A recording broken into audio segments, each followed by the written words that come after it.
प्रिय साथियों नमस्कार। इस वीडियो के माध्यम से मैं आपको ये बताना चाहता हूँ कि क्या हमारी ये पृथ्वी घूर्णन कर रही है। आप ध्यान से नोट कीजिए कि महासागरों का जो ये पानी है, ये देखिए अपोजिट डायरेक्शन में चल रहा है, दोनों उत्तरी और दक्षिण गोलार्ध में।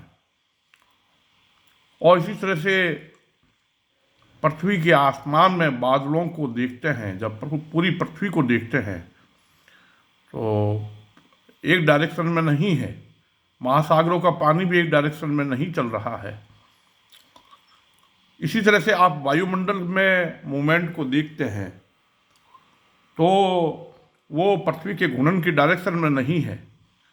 जब महासागरों का पानी, बादल और हवाएं घूर्णन की दिशा में नहीं चल रहे हैं तो मेरा ये प्रश्न है कि किस तरह से पृथ्वी को घूर्णन करते हुए कहा जा सकता है। अब भौतिक शास्त्रियों के अनुसार और पृथ्वी वैज्ञानिकों के अनुसार ऐसा कोरियोलिस फोर्स के कारण हो रहा है कि नॉर्थन और साउथर्न पार्ट में इस तरह से अपोजिट सर्कुलेशन या मूवमेंट होता है। चलो ठीक है, अब हम महाद्वीपों के स्ट्रक्चर को देखते हैं। नॉर्थन और साउथर्न हेमिस्फीयर में महाद्वीपों के अगर उनकी ज्यामितीय संरचना को ध्यान से देखें तो आप क्या कहेंगे कि नॉर्थ अमेरिका और साउथ अमेरिका एक दूसरे के विपरीत मुड़े हुए हैं। इनके बीच में मैक्सिको वाले स्थान को भी देखिए, मिड अटलांटिक रिज को भी देखिए आप।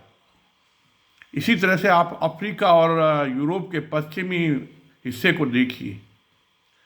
इस तरह से एशिया के ऊपर कुछ छोटे बड़े द्वीप भी हैं। पृथ्वी पर अनेक छोटे बड़े द्वीप हैं। इंडिया को बैंड हुए हुआ साफ स्पष्ट देख सकते हैं। इसी तरह से ऑस्ट्रेलिया और एशिया के बीच में ये फिलीपींस, कंबोडिया और जैसे छोटे छोटे द्वीप अगर ध्यान से देखें तो सभी मुड़े हुए हैं इस तरह से कि ऐसा लगता है कि पृथ्वी नॉर्थन और साउथर्न पार्ट में ट्विस्ट हो रही है। अगर आप न्यूजीलैंड और ऊपर उत्तरी गोलार्ध में हवाई द्वीप समूह की तरफ ध्यान दें तो दोनों एक दूसरे के विपरीत इस तरह से मुड़े हुए हैं कि ऐसा लगता है कि ये पृथ्वी का ऊपर और नीचे वाला हिस्सा न्यूजीलैंड और हवाई द्वीप समूह एक दूसरे के विपरीत मुड़े हुए हैं। इस तरह से हम तीनों को कंबाइंड रूप से देखें, एक वीडियो फ्रेम में देखें तो फिर प्रश्न उठता है कि आखिर घूर्णन क्या कर रहा है। पृथ्वी में घूर्णन जैसा कुछ हो ही नहीं रहा है। इसका जवाब मैं इस तरह से देता हूँ कि पृथ्वी के अतीत में जाइए, पृथ्वी के हिस्ट्री में जाइए, पृथ्वी के भूतकाल में जाइए। नासा और दूसरे मिशंस के आधार पर केपलर मिशन है और ऐसे अनेक अभियान हैं, उनसे पता चला है कि पृथ्वी जैसे अनेक ग्रहों का जो पृथ्वी से बड़े हैं और बड़े हैं और बड़े हैं, कई केपलर ग्रह हैं। तो आप पृथ्वी जैसे ग्रहों को अगर देखें, इस तरह से अगर आप गैस दानव ग्रहों को देखें, Brihaspati, Shani, Uranus, Neptune, super अर्थ और इनके बीच के ग्रहों को देखें तो डिफरेंशियल रोटेशन का जो क्रम है वह डिफरेंशियल रोटेशन जुपिटर में है, सैटर्न में है, यूरेनस में है, नेपच्यून में है, सुपर अर्थ में है और पृथ्वी जैसे अनेक ग्रहों में है और ब्रह्मांड के अनेक गैस दानव और रॉकी ग्रहों में है। उसी ने धीरे धीरे गैस दानव ग्रहों से रॉकी ग्रहों में परिवर्तित होते जाने से, इस तरह से सॉलिडिफिकेशन होते जाने से, इस तरह से वायुमंडल, पानी, बादल सभी अलग अलग होते गए और सॉलिडिफिकेशन होते होते महाद्वीपों का ऐसा स्ट्रक्चर हो गया और इस तरह से हवाएं इस तरह से मूवमेंट हो गई, इस तरह से बादल चलने लगे, इस तरह से पानी चलने लगा। तो डिफरेंशियल रोटेशन पृथ्वी में एकदम समाप्त नहीं हुआ है।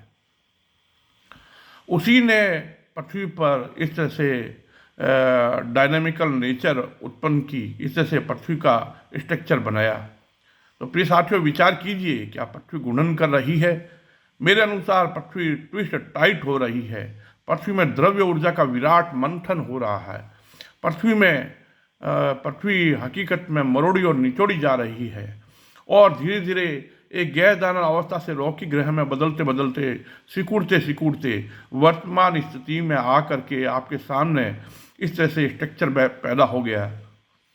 तो अगर आप पृथ्वी पर किसी स्थान पर खड़े हो के आसमान की तरफ मिल्की वे या सूर्य या तारों या कॉन्स्टेलेशन या प्लैनेट्स को देख के वीडियो बनाते हैं तो आप एक बहुत छोटे से स्थान पर हैं और पृथ्वी का व्यास 12,742 किलोमीटर है।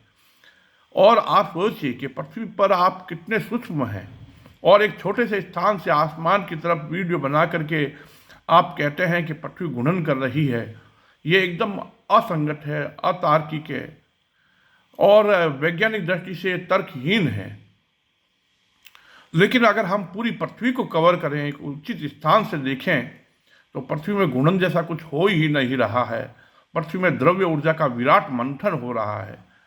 तो आप देखिए कि जो आपके सामने ये घूर्णन बताया जाता है, ये केवल कंप्यूटराइज आपको दिखाया जाता है कि घूर्णन हो रहा है।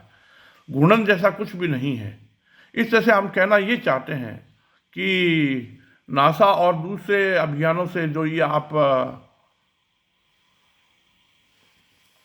देखते रहे हैं कि अर्थ ए लिविंग क्रिएचर एक वीडियो है, उसको देखिए और आरियस नीसेनबर्ग के वीडियो को देखिए। इस तरह से आपको लगता है कि पृथ्वी घूर्णन कर रही है क्योंकि आप एक बहुत छोटे से स्थान पर बैठे हैं जिससे आपको ये लगता है कि पृथ्वी घूर्णन कर रही है। लेकिन अगर आप पृथ्वी से बाहर निकलें, लोगों ने कहा कि सैटेलाइट से देखने पर पृथ्वी घूर्णन करती हुई दिखती है। नहीं, आप एक उचित दूरी तक जाइए और वहाँ से वीडियो बनाइए। तो अगर आप ध्यान से देखें कि पृथ्वी के सॉलिड यानी महाद्वीप और इस तरह से वायुमंडल और महासागरों का पानी और इस तरह से अगर आप पूरी पृथ्वी को कवर करते हुए इसके वायुमंडल, इसके महासागरों के पानी, इनके बादलों और वायुमंडल को देखें और इस तरह से महाद्वीपों के स्ट्रक्चर को भी देखें, तो ओवरऑल अगर पूरी कंप्लीट पृथ्वी की बात करें तो ये घूर्णन जैसा कुछ हो ही नहीं रहा है। साथ में एक बात और जोड़ना चाहूँगा कि जितने भी लिविंग्स है, प्राणी हैं, पक्षी है, वो पृथ्वी के घूर्णन की डायरेक्शन में चलते ही नहीं है। उनका मोशन, उनका मूवमेंट जो है पृथ्वी के घूर्णन की डायरेक्शन में है ही नहीं। तो प्रिय साथियों, विचार कीजिए कि क्या पृथ्वी घूर्णन कर रही है? मेरे अनुसार पृथ्वी दोलन कर रही है। और हाल ही में वैज्ञानिकों ने ये पता लगाया है कि पृथ्वी में वाइब्रेशन चलता रहता है। तो पृथ्वी हकीकत में घूर्णन नहीं करती है बल्कि ट्विस्ट टाइट हो रही है, मरोड़ी निचोड़ी जा रही है। और इस तरह से मैं आपको ये कहना चाहता हूँ कि इस दोलनीय, इस वाइब्रेटिंग, इस ऑसिलेटिंग, इस साइक्लिक और इस तरह से पल्सेटिंग आर्ट्स की बात हम इसको विराट रूप में दोलनीय ब्रह्मांड की इस कड़ी में बताते हैं। धन्यवाद।